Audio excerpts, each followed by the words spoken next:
Welcome back. We're in Tel Aviv's fashionable Dizengoff Street, where people come to see and be seen.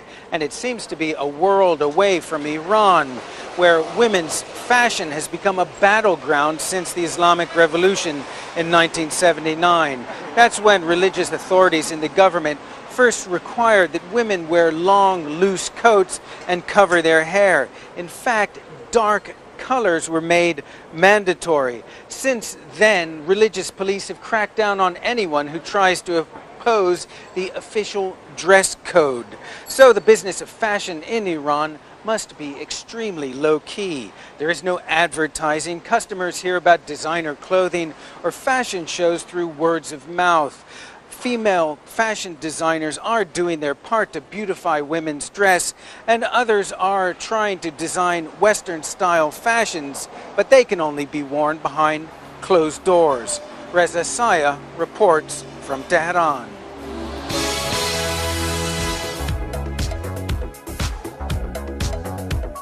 No, this isn't a runway in Paris.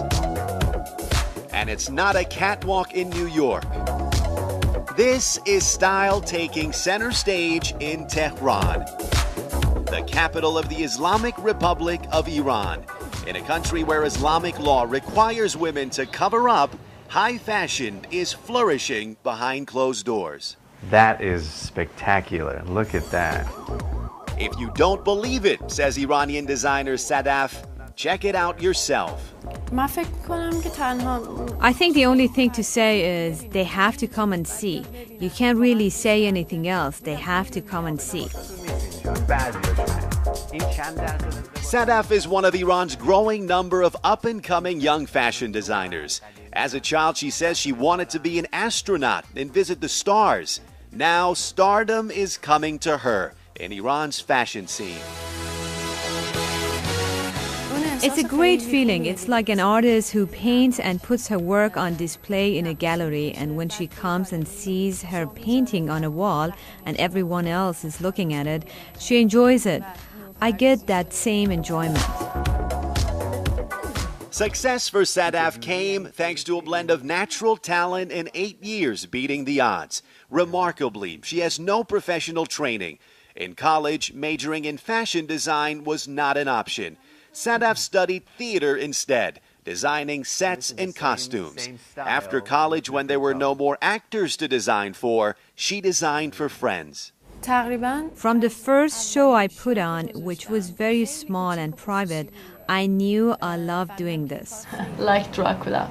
Like Dracula, yes. Sadaf's theme for her latest line, fear and horror. And so that's why you chose the song Thriller in your show. So because you wanted to scare people, a little horror fashion show. Yes. I just think that is cool. Horrifying is how some might describe even the thought of being trendy in Tehran. After all, here women are required to wear hijab, Islamic cover, and Iranian fashion police are watching. Show too much hair or skin and the law says you can go to jail. Even so, walk the streets of Tehran and it won't take long to find flair, sophistication, and style. I think Iranians are like the French. First, they want to make sure they have good clothes and their appearance is good, then comes everything else.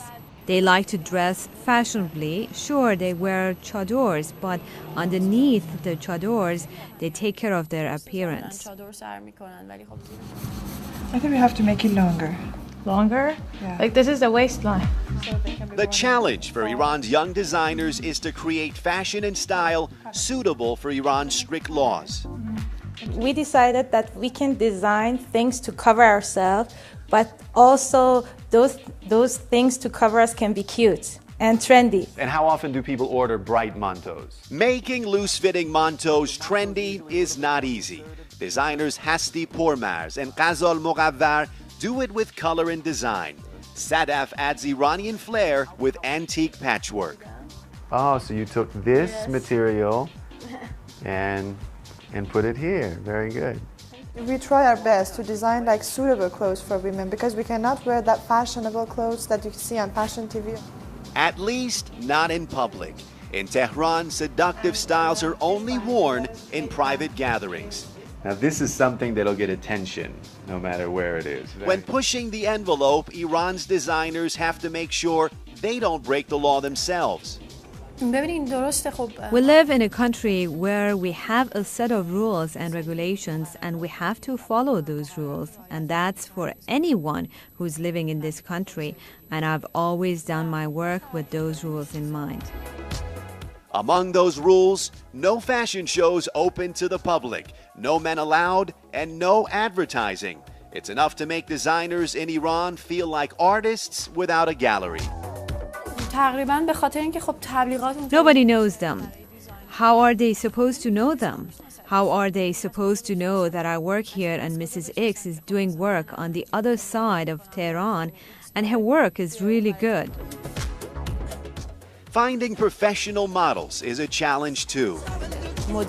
Models in Iran, we don't have those kind of professional models, and for me it was difficult to get what I wanted and find models that were up to the standards I want for my work. But Iran's designers aren't just creative with clothes, they're inventive when putting on fashion shows too. They often use their friends for models, keep a tight lid on where their shows take place, and keep the men away. Girls' Night Out, they call it, advertised by word of mouth. The first show that we've had, we invited our friends and families, but the next one, they invited their friends and the friends invited their friends. And it's those friends who are the best customers. Stores don't carry these unique designs, so they're only sold to individuals.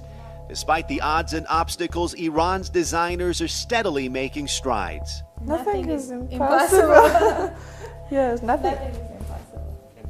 Breaking barriers and shattering misconceptions.